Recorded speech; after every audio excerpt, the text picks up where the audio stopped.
Hello everyone, welcome back to my YouTube channel economics by Renu.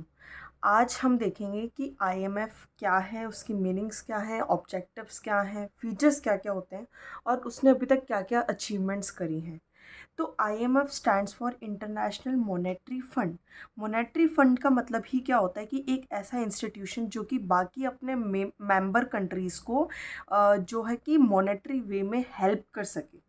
तो इसके अंदर 190 member countries हैं जो कि पार्टिसिपेट करती हैं और इसका काम रहता है कि एक ऐसी इकोनॉमिक पॉलिसीज़ को सेटअप करना जो कि फाइनेंशियल स्टेबिलिटी के ऊपर काम कर सके, मॉनेटरी कोऑपरेशन दे सके टू इट्स मेंबर कंट्रीज़, ताकि उससे क्या हो कि प्रोडक्टिविटी इंक्रीज़ हो सके, जॉब क्रिएशन हो सके नेशंस के अंदर और एक इकोनॉमिक वेलबींग सेटअप हो सके। अब आईएमएफ का ऑब्जेक्टिव क्या था सेटअप करने के टाइम पे कि क्यों बनाया गया उसको, इसके पीछे रीज़न क्या था। तो फर्स्ट है फॉस्टर ग्लोबल मॉनेटरी कोऑपरेशन, यानी कि जो भी इसके मेंबर नेशंस हैं उसको ये हेल्प करता है मॉनेटरी कोऑपरेशन के वे में। जब भी टाइम्स ऑफ डिफ़िकल्टीज आती है तो ये कुछ फंड रिलीज़ करते हैं या फिर बहुत ही लो इंटरेस्ट रेट पे लोन्स प्रोवाइड करते हैं जो भी कंट्री फाइनेंशियल इंस्टेबिलिटी के अंदर है। उसके बाद में ये कोशिश करते हैं कि अपने मेंबर नेशंस को फाइनेंशियल स्टेबिलिटी दे सके। फाइनेंशियल स्टेबिलिटी दे सके यानी कि उसका जो बीओपी है वो इक्विलिब्रियम में रह सके। बीओपी अगर डिसइक्विलिब्रियम में होगा तो क्या होगा कि जो इनकी डिमांड है वो बहुत ज़्यादा हो जाएगी सप्लाई से, तो फिर ये बैड सिचुएशन क्रिएट करती है। थर्ड है कि इंटरनेशनल ट्रेड को फैसिलिटेट किया जा सके, यानी कि हर नेशन अपने मेंबर जितने भी आईएमएफ के अंदर मेंबर कंट्रीज़ हैं उनको बिना दिक्कत के ट्रेड पॉसिबल हो सके। उसके बाद में ट्रेड के रहते हुए वो चाहते हैं कि एम्प्लॉयमेंट इंक्रीज़ हो और सस्टेनेबल इकोनॉमिक ग्रोथ हो। सस्टेनेबल इकोनॉमिक ग्रोथ का मतलब कि हमें इकोनॉमिक ग्रोथ तो करनी है लेकिन केवल प्रेजेंट पर्पस से लेकर नहीं, फ्यूचर पर्पस से लेकर भी करनी रहेगी। फिफ्थ है कि ताकि इसके जितने भी आईएमएफ के अंदर जो मेंबर कंट्रीज़ हैं उनकी पॉवर्टी रेट को गिराया जा सके, उनकी पॉवर्टी को रिड्यूस करा जा सके। उसके बाद मैक्रो इकोनॉमिक ग्रोथ करी जा सके। मैक्रो इकोनॉमिक का मतलब ही क्या होता है कि वर्ल्ड लेवल पे, यानी कि ट्रेड के बेसिस पे उनकी ग्रोथ इंक्रीज हो सके। उसके बाद में कुछ ये जो डेवलपिंग कंट्रीज़ हैं या फिर जो फाइनेंशियल इंस्टेबिलिटी हैंडल कर रही हैं उनको ये पॉलिसी एडवाइजिंग देती है और फाइनेंस भी प्रोवाइड करती है ताकि इनकी कंडीशंस अच्छी हो सके। उसके बाद में प्रमोशन करती है किसका, एक्सचेंज रेट स्टेबिलिटी का and an international payment system. एक इंटरनेशनल पेमेंट सिस्टम क्रिएट करा जाता है जिससे कि बिना किसी रुकावट की ईजी वे में ट्रेड के दौरान एक कंट्री दूसरे कंट्री को पेमेंट दे सके। उसके बाद में व्हाट डज आईएमएफ डू, यानी कि इसके कुछ तीन क्रिटिकल मिशंस होते हैं कि जो आईएमएफ की पोर्टफोलियो में भी मैंशनड है। फर्स्ट रहता है encouraging expansion of trade. IMF basically बात ही किस पे करेगा, हमारी ट्रेड के ऊपर या फिर कोई फंड प्रोवाइड करना है। तो सबसे पहले ये बात करता है कि मैं ट्रेड के एक्सपेंशन के लिए काम करूँगा। सेकंड कि मेरे को हर मेंबर नेशन के अंदर इकोनॉमिक ग्रोथ दिखानी है। और फिर थर्ड आता है कि इंटरनेशनल मॉनेटरी कोऑपरेशन दिखाना है, यानी कि जो 190 मेंबर कंट्रीज़ है उनके आपस में वो ट्रेड फैसिलिटेट करते टाइम मॉनेटरी कोऑपरेशन का भी ध्यान रखें। अगर कोई कंट्री फाइनेंशियल इंस्टेबिलिटी से गुजर रही है तो उसकी मॉनेटरी हेल्प करें। उसके बाद उन सारी पॉलिसीज़ को डिस्करेज करने की कोशिश करती है जो कि प्रॉस्पेरिटी को हार्म करती है। प्रॉस्पेरिटी को हार्म करना की मतलब जो डिस्क्रिमिनेटरी ट्रेड पॉलिसीज़ होती है जो केवल डेवलप्ड कंट्रीज़ पे फोकस करती है, उन सारी पॉलिसीज़ को डिस्करेज करेगी।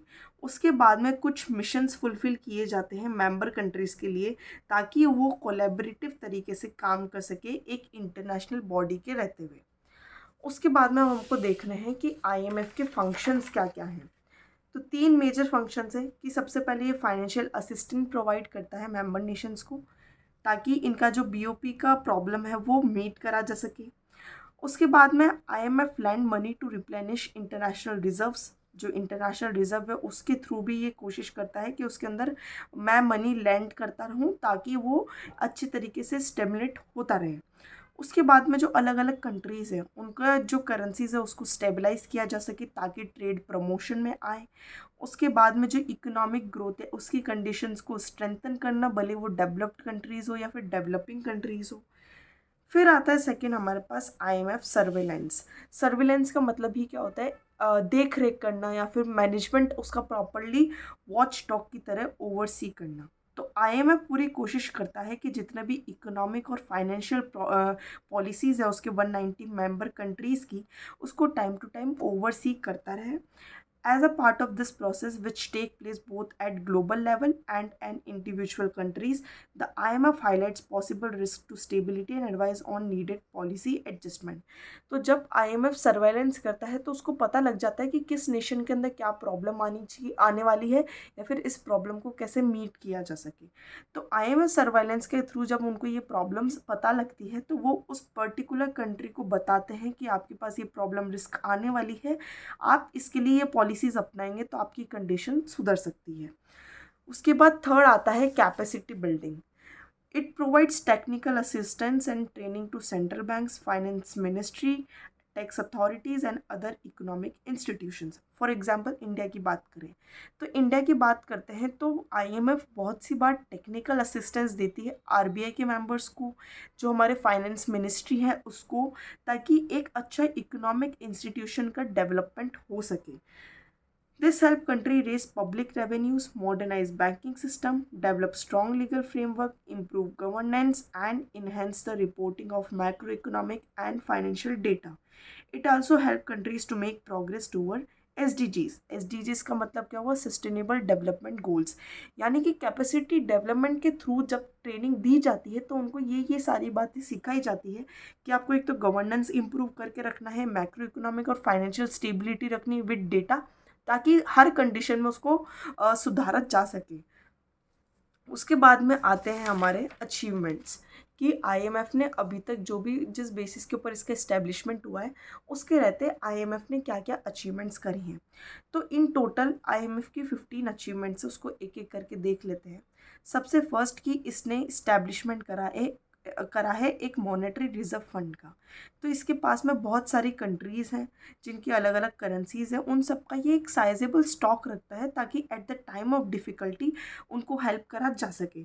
इसी स्टॉक के अंदर से वो उस टाइम मनी को लैंड करता है उन कंट्रीज़ को जो कि फॉरेन एक्सचेंज रिजर्व्स के अंदर थोड़ा बीओपी डिसइक्विलिब्रियम फेस कर रहे हैं, और या तो कोई मेंबर कंट्री है जिनका फंड रेशंस के अंदर टाइम ऑफ स्कैरसिटी आ रखी है, उनको भी ये उस मॉनेटरी रिजर्व फंड के थ्रू हेल्प करता है, फाइनेंशियल असिस्टेंस देता है।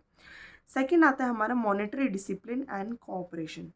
इसके अंदर वो क्या करता है कि हर मेंबर नेशन के अंदर वो एक मॉनेटरी डिसिप्लिन रखने की कोशिश करता है और कोऑपरेशन रखने की कोशिश करता है। इसके अंदर वो सारे प्रॉब्लम्स को सॉल्व करेगा जो कि फाइनेंशियल असिस्टेंस के अंदर दिक्कत दे रहे हैं। थर्ड क्या करता है, check on competitive currency devaluation. अक्सर कंट्रीज़ क्या करती है, ट्रेड को स्टिमुलेट करने के लिए यानी कि एक्सपोर्ट को इंक्रीज़ करने के लिए वो करेंसी को डीवैल्यूएट करती है। यानी कि अगर $1 हम 70 रुपीज़ का ख़रीद रहे थे तो अब वो $1 को 74 रुपीज़ का कर देगी ताकि हमारा एक्सपोर्ट इंक्रीज़ हो सके। एक्सपोर्ट कैसे इंक्रीज़ होगा, पहले जहाँ $1 के लिए हमें 70 रुपये मिल रहे थे अब हमें 4 रुपये बढ़ के मिलेंगे, तो हमें एक्सपोर्ट से ज़्यादा पैसा मिलेगा। इससे क्या हो रहा था, जो डेवलप्ड कंट्रीज़ हैं उनको ज़्यादा फ़ायदा होता जा रहा था, डेवलपिंग कंट्रीज़ नुकसान में आती जा रही थी। तो फिर आईएमएफ ने एक रूल बनाया है कि कोई भी बिना पूछे आईएमएफ से कभी भी डीवैल्यू नहीं करेगा अपनी करेंसी को। उसको पहले बाकायदा पूरा रीज़न देना पड़ेगा कि वो डीवैल्यू क्यों कर रही है। फिर अगर आईएमएफ को लगता है कि हाँ उनकी कंडीशंस वैलिड है तो वो परमिशन देंगे, नहीं तो उनकी परमिशन को कैंसिल कर दिया जाएगा। फोर्थ, ये अपने मेंबर नेशंस को टेक्निकल असिस्टेंस देता है, किस फॉर्म में, शॉर्ट टर्म सर्विसेज के फॉर्म में by the fund. The institution has given export guidance on complex matters. कभी कभी ट्रेड के अंदर बहुत ज़्यादा कॉम्प्लेक्सिटीज़ आ जाती है तो उसके बीच में भी आईएमएफ आता है और टेक्निकल असिस्टेंस के थ्रू उनको गाइडेंस देने की कोशिश करता है। फिफ्थ है no interference in domestic affairs. IMF कभी भी डोमेस्टिक पर्पस के अंदर अफेयर नहीं करेगा या फिर बीच में नहीं आएगा, वो केवल इंटरनेशनल ट्रेड की बात करता है, या फिर वो केवल इतनी सी गाइडेंस दे देगा कि आप ऐसे ऐसे चलेंगे तो आपकी कंडीशन ऑफ ट्रेड सुधर सकती है। उसके बाद में special interest in the problem of under developed countries. 190 Nations member country हैं जो कि ऐसा तो है नहीं कि सारे डेवलप्ड होंगे, कुछ उसके अंदर डेवलपिंग नेशंस भी हैं। तो इसके अंदर पार्शलिटी ना आए कि केवल डेवलप्ड कंट्रीज़ का फ़ायदा हो रहा है। उसके लिए आईएमएफ कोशिश करता है कि जो अंडर डेवलप्ड कंट्रीज़ हैं या फिर जो डेवलप्ड कंट्रीज़ हैं, अगर वो फाइनेंशियल असिस्टेंस चाहती हैं तो उसको सपोर्ट किया जा सके, ताकि उनकी बीओपी की कंडीशन को सुधारा जा सके। उनको एक्सीलेंट गाइडेंस प्रोवाइड करी जाती है, उनको बताया जाता है कि आपको कैसे पॉलिसीज़ को इम्प्लीमेंट करना है ताकि आपका प्रोग्राम स्टेबलाइजेशन में आ सके। सेवन्थ आता है हमारे पास में stability of foreign exchange rate. Foreign exchange rate की बहुत ज़्यादा स्टेबिलिटी चाहिए रहती है किसी भी नेशन को, खास करके जो डेवलपिंग है और डेवलप्ड नेशन है, उनको स्टेबिलिटी ऑफ एक्सचेंज रही चाहिए ताकि उनका इंटरनेशनल ट्रेड का फ़्लो अच्छे से हो सके। यानी कि बिना किसी रुकावट के इंपोर्ट और एक्सपोर्ट का जो भी काम है वो अच्छे से चल सके, बिना किसी रिस्ट्रिक्शन के लिए। तो उसके लिए वो आईएमएफ क्या एडवाइस करता है कि एलिमिनेट किया जाए एक्सचेंज रिस्ट्रिक्शंस को at the time of trade. Eighth आता है use of gold standard. IMF ने बहुत सक्सेसफुली गोल्ड स्टैंडर्ड को अचीव करने का काम किया है, जिसके अंदर they have managed paper standard avoiding the evils of other of the member countries. The fund had led the foundation of international gold standard by making gold as the measure for the par value of international currencies. पहले के time पे mint parity के time पे जो gold standard है उसको बहुत ज़्यादा मान्यता दी गई थी for the exchange between two nations between eight the time of trade. पर उसको बाद में अबॉलिश कर दिया गया क्योंकि गोल्ड को वैल्यू करना बहुत ज़्यादा, मतलब उसका वैल्यू डिसाइड करना बहुत ज़्यादा डिफिकल्ट हो रहा था in the terms of world trade. पर आईएमएफ ने सक्सेसफुली उसको एक चांस दिया, उसको एक मौका दिया कि गोल्ड को एक पार वैल्यू की तरह देखने लग गया। पार वैल्यू यानी कि अब उसके बीच में ट्रेड हो सकता है, दो कंट्रीज़ के बीच में ट्रेड हो सकता है जिसके अंदर वो गोल्ड को इन्वॉल्व कर सकते हैं। नाइन्थ हमारे पास में आता है एलिमिनेट डिसइक्विलिब्रियम इन बीओपी।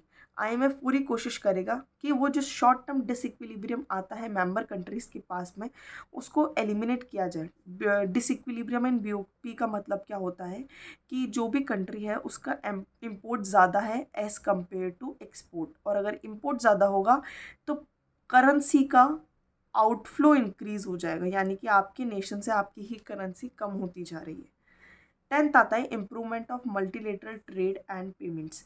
आईएमएफ पूरी कोशिश करता है कि इस चीज़ को फंड के थ्रू फैसिलिटेट किया जा सके कि जो भी बैलेंस्ड ग्रोथ है उसको हम अचीव करें थ्रू इंटरनेशनल ट्रेड, उसको एक्सपेंशन दिया जाए। 11th है expansion in world market. World पूरा अपने आप में एक मार्केट कहलाता है जब इंटरनेशनल ट्रेड की बात आती है। तो आईएमएफ पूरी कोशिश करेगा कि क्रेडिट फैसिलिटीज़ प्रोवाइड करी जाए मेंबर कंट्रीज़ को अगर उनको कुछ भी प्रॉब्लम आती है ट्रेड के टाइम पे, और इम्पोजिशन ऑफ कंट्रोल को रिड्यूस किया जाए, यानी कि रिस्ट्रिक्शंस को रिड्यूस किया जा सके। 12th हमारे पास में स्पेशल ड्राइंग राइट्स, यानी कि ड्राइंग राइट्स का मतलब क्या हो गया कि आप पैसे इजीली विड्रॉ कर सके आपके ट्रेड के अंदर से। तो जब भी आप पैसे को कन्वर्ट कर सकते हैं in the form of money, paper money, तो उसको हम कहते हैं लिक्विडिटी। तो इससे क्या होगा कि इंटरनेशनल लिक्विडिटी इंक्रीज हो पाएगी। 13 आता है हमारे पास में रिकंस्ट्रक्शन ऑफ यूरोपियन कंट्रीज। जितने भी आईएमएफ हो गया, वर्ल्ड बैंक हो गया, इसके अंदर सबसे ज़्यादा जो नेशंस पार्टिसिपेट कर रहे हैं वो यूरोपियन कंट्रीज़ हैं। On account of the effort of the fund, rich countries like America gave liberal economic assistance under Marshall plan for the reconstruction. तो उन यूरोपियन कंट्रीज़ के रिकंस्ट्रक्शन के ऊपर भी फोकस किया गया। 14th multilateral system of foreign payments. IMF ने जितने भी रिस्ट्रिक्शंस आ रहे थे ट्रेड के ऊपर उनको रिड्यूस करा और मल्टीलेटरल सिस्टम सेटअप करा ताकि ट्रेड के दौरान फॉरेन पेमेंट्स इजीली हो सके। 15th है और last helpful in times of difficulties, जो कि अभी हम शुरुआत से देखते हुए आ रहे हैं कि जब भी कोई फाइनेंशियल क्राइसिस आएगी या फिर इंस्टेबिलिटी की सिचुएशन आ रही है तो आईएमएफ फंड से कुछ जितना भी उसका मॉनेटरी फंड है उसमें से कुछ मनी रिलीज़ करेगा ताकि उस डिफ़िकल्टी की सिचुएशन को फेस किया जा सके। जैसे कि पेट्रोल फैसिलिटी फंड होता है, क्योंकि जब भी ऑयल की प्राइसेस इंक्रीज़ होती है तो सबसे ज़्यादा इन्फ्लेशन फेस करती है कोई भी कंट्री। तो उस टाइम पे पेट्रोल फैसिलिटी फंड से कुछ फंड्स को रिलीज़ किया जाता है ताकि उनकी कंडीशंस को स्टेबलाइज किया जा सके। तो ये पूरा था कि हमने देख लिया कि आईएमएफ के क्या क्या फीचर्स हैं, क्या क्या ऑब्जेक्टिव्स हैं, और आईएमएफ ने अभी तक क्या क्या अचीवमेंट्स करी है, यानी कि पॉजिटिव पार्ट्स। तो यहीं पे आईएमएफ का टॉपिक हमारा एंड होता है। अगर आपको कुछ भी प्रॉब्लम आती है या फिर कुछ टॉपिक नहीं समझ आया तो आप कमेंट सेक्शन में बता सकते हैं। Thank you.